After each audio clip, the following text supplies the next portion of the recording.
Poucas vezes no cinema é possível o espectador se identificar tanto com a reação dos personagens na tela quanto nessa cena. Presente em 10 de 10 listas de filmes mais chocantes, mais violentos e mais perturbadores de todos os tempos, Holocausto Canibal, lançado em 1980, é considerado por muitos a obra cinematográfica de terror mais controversa já feita.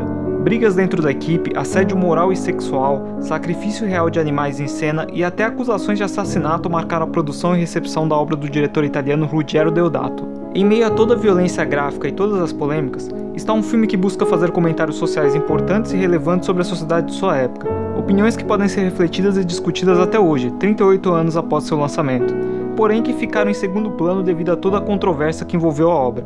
Mas afinal, o que o gore visto em Holocausto Canibal tem a dizer sobre o mundo até hoje?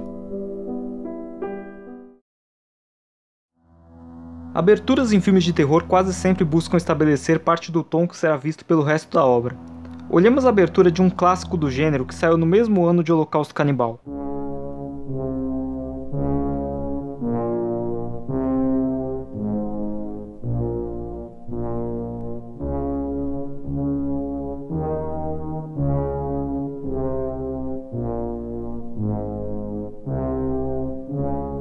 Ou mesmo olhemos a abertura de um filme desse ano.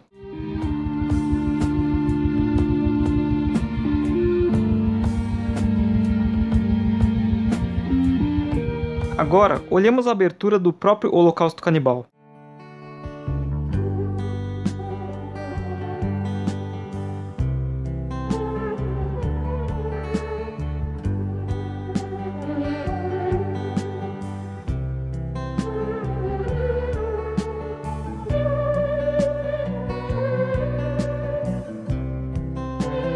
As imagens aéreas combinadas à belíssima música do compositor Riso Ortolani não preparam o espectador para o que está por vir.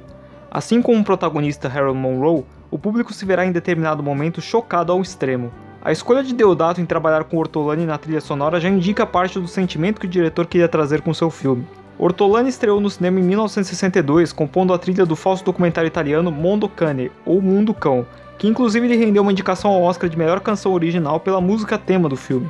A obra narra uma série de viagens por distintas culturas exóticas ao redor do mundo, todas retratadas com o objetivo de chocar o público com violência e costumes estranhos à cultura ocidental. O filme, dirigido por Gualtiero Jacopetti, Paolo Cavara e Franco Prosperi, estabeleceu o gênero que viria a ser conhecido como Mondo, ou Shockumentary, caracterizado por documentários que abordam de forma sensacionalista temáticas violentas e polêmicas. O Mondo foi uma das grandes influências de Ruggero Deodato durante toda a concepção de Holocausto Canibal. O diretor também trouxe muito das técnicas do cinema verite, também chamado de cinema direto, que aprendeu com seu mentor Roberto Rossellini, um dos maiores nomes do neorrealismo italiano. Essa busca pela sensação de realidade é uma das marcas do subgênero que o filme iria inaugurar, o found footage.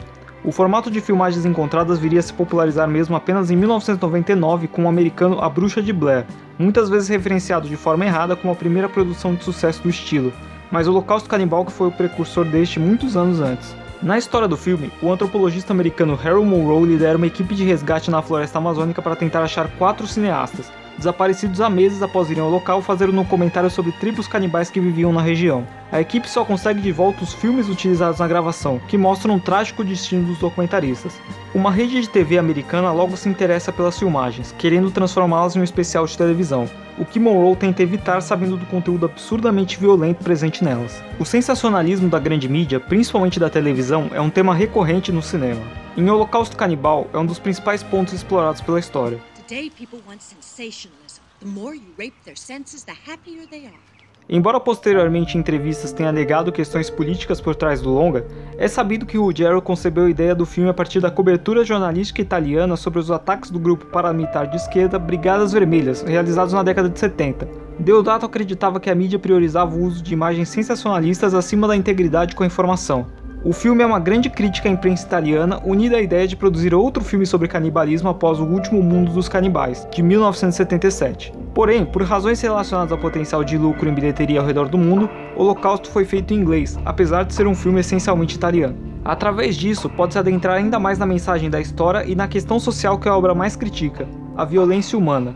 Mais especificamente, a partir do comparativo do confronto entre a violência do homem civilizado e a violência do homem na sociedade dita primitiva. A maior qualidade do roteiro de Holocausto Canibal é a forma com que inverte os papéis dos heróis e dos vilões do filme de forma progressiva e natural. No início, a trama nos é apresentada através de uma matéria jornalística de televisão que fala sobre o desaparecimento dos 4 jovens cineastas. Enquanto imagens da grande Nova York passam pela tela, o repórter destaca o progresso tecnológico da civilização em comparativo com grupos que ainda vivem de maneira primitiva, se referindo especificamente às tribos canibais que teriam assassinado os documentaristas. Naturalmente, o espectador vê os canibais como os vilões da história, como seres cruéis e selvagens com um pouco de humanidade. Essa imagem vai se mantendo durante boa parte da duração do filme, basicamente até a equipe de filmagem ser apresentada e suas filmagens encontradas serem vistas. A história já dá pistas da verdadeira personalidade desses jovens desaparecidos em uma cena de entrevista com o pai de um deles, que demonstra a raiva do filho. My son was a son of a bitch. Ao se ver as filmagens, os jovens logo se revelam pessoas sem escrúpulos e dispostas a fazerem o que for necessário para que seu material fique melhor, inclusive colocar em chamas uma cabana cheia de indígenas dentro apenas para gerar boas imagens.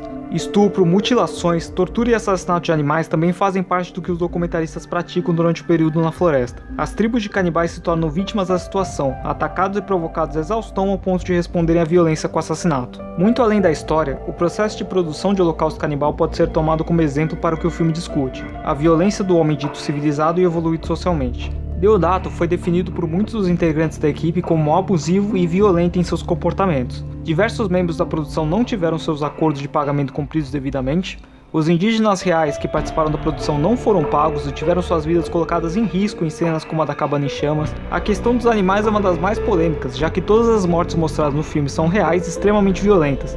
Nenhum sacrifício de animal foi simulado. Assim como a equipe fictícia, a real também tomou atitudes tão hediondas que não é surpreendente a rejeição do filme por diversas pessoas, apesar de sua importância histórica e idolatria por nichos de fãs de trash. O Holocausto Canibal é um dos maiores exemplos que se pode ser usado no cinema para se debater sobre as relações entre objetivo e meio utilizados, e também sobre separação entre obra final e processo de produção.